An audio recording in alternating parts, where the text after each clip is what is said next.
The sun had just peeked over the horizon, casting a golden glow across the vast plains of the Masai Mara.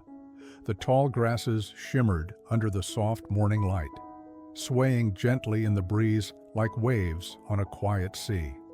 A mother lion and her curious cub strolled slowly through the open field, their paws making barely a sound on the dry earth.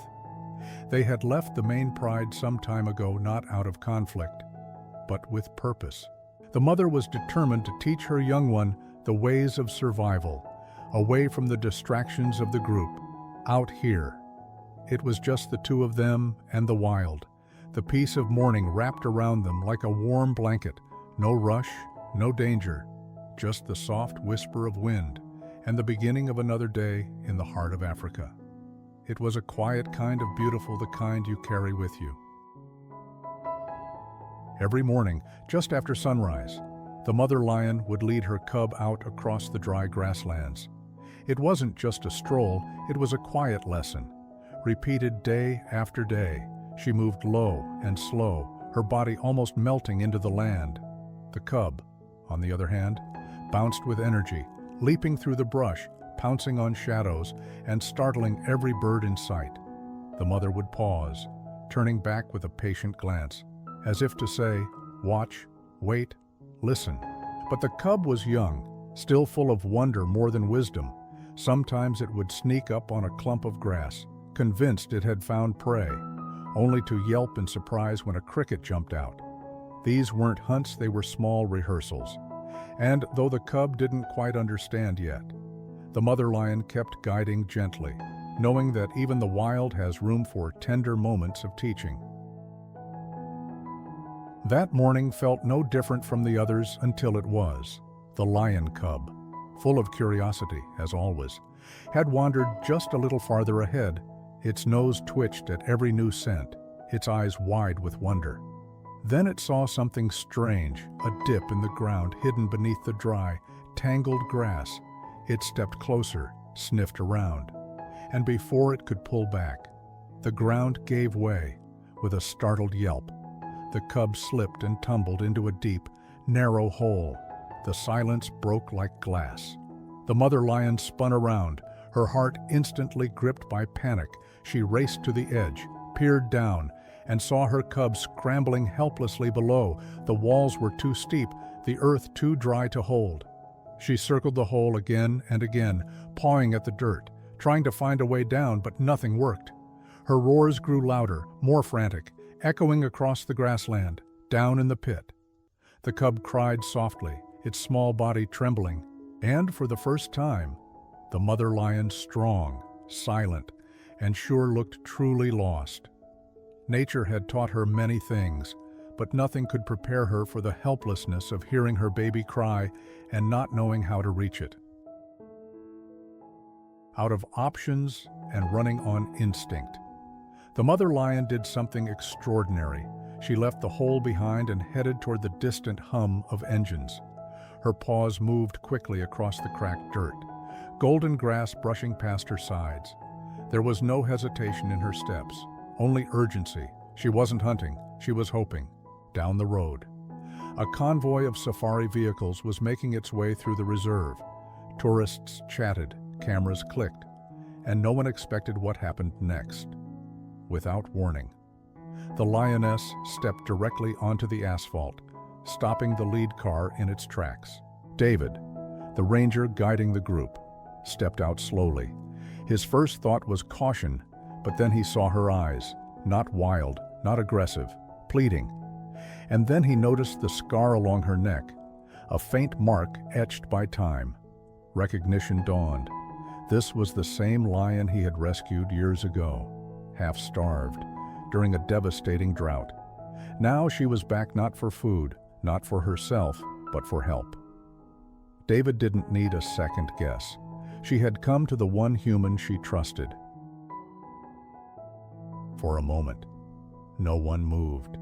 The lioness stood quietly in front of David, eyes locked onto his. Then, in a gesture that stunned everyone, she stepped forward and gently rubbed her head against his side. It wasn't a threat, it was a plea, a cry for help, in the only way she knew how. The tourists watched nervously, unsure what was happening. David turned to them and spoke calmly. "It's okay. She's not dangerous. She's asking for help." The lioness looked back at David one more time, then turned and began walking toward the open plains. Every few steps, she'd glance back, making sure he was following. David didn't need any more signs. He grabbed his gear and motioned for a few guests to follow from a safe distance. The lioness wasn't just leading him, she was trusting him, once again, with something far more precious than herself. David wasted no time. As soon as they reached the pit, he assessed the situation and ran back to the vehicle from the supply box. He grabbed a long coil of rope and a metal bucket, simple tools, but they'd have to do. A couple of guests jumped in to help, tying the rope securely around the bucket's handle. Everyone moved with quiet urgency, eyes focused, hands steady. Back at the pit, the mother lion paced at the edge, letting out low, rhythmic growls, soft but constant, like a lullaby meant to calm her cub. David lowered the bucket slowly, careful not to let it sway or startle the little one. The cub, exhausted and frightened, was curled at the bottom.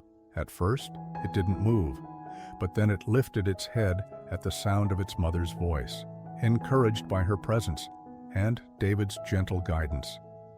It took a few shaky steps toward the bucket. It took time, several tries, and plenty of patience, but eventually, the cub climbed in the moment its paws left the dirt. Everyone held their breath. Slowly, steadily, they pulled it up, and then sunlight, safe, shaky, and finally back in its mother's world. As soon as the cub's paws touched solid ground, the mother lion rushed forward, without hesitation. She wrapped her body around her cub, nuzzling and licking it from head to tail, as if counting every inch to make sure it was truly there. Her purrs were deep and rhythmic, vibrating through the still air like a song only mothers know. The cub, still trembling, nestled close, eyes closing in relief. The tourists, who had watched the rescue in silence, suddenly broke into gentle applause. Some wiped away tears. David stood quietly nearby, hands on his hips, a soft smile tugging at his face, not proud, just grateful. One of the visitors pulled out a packet of meat they'd brought along and offered it to David. He accepted with a nod and approached the lion slowly, with practiced care. He set the food nearby and stepped back. The mother lion paused, then leaned in to eat. The cub followed, nibbling eagerly. It wasn't just a meal, it was a moment of peace, earned through trust and care. With food in its belly and sunlight warming its fur, the lion cub began to change before everyone's eyes. No longer trembling or weak, it stood up, stretched clumsily, and let out a small, playful growl. Then, with a spark of energy only the young have, it started circling its mother, pouncing, pausing, and dashing off in crooked little sprints. The mother lion watched calmly, her eyes softer now, her body no longer tense. The savanna stretched wide and golden around them. The wind picked up slightly, rippling through the grass like an ocean made of gold. In that moment, the mother and cub didn't look like wild animals or symbols of survival. They looked like travelers, side by side, enjoying the road ahead. Before they left, both lions paused. The mother turned her head toward David. Their eyes met just a brief second, but full of meaning. Then the cub did the same, mimicking its mother with a soft, curious look. No words, no sounds, just a quiet thank you in their own wild language. And then they were gone, disappearing into the grass as naturally as the breeze itself. The tall grass slowly swayed back into place, hiding the trail where the lions had walked. David stood for a moment longer, watching the golden waves ripple across the land. He didn't try to follow. He didn't need to. What mattered had already happened. As the last of the tourists climbed back into their vehicles, David quietly gathered the rope, the bucket, and the memories. There was no fanfare, No dramatic ending, just a deep, quiet satisfaction settling in his chest. He looked once more across the savannah, now calm under the rising sun, somewhere out there. A lioness and her cub were together again, stronger because of it. This wasn't just a rescue. It was a reminder that even in the wildest places, connection matters. That trust, once built, can return in unexpected ways, and maybe, just maybe, there are stories like this happening all the time, unseen, unrecorded, but no less powerful. David took a deep breath, smiled to himself, and drove on.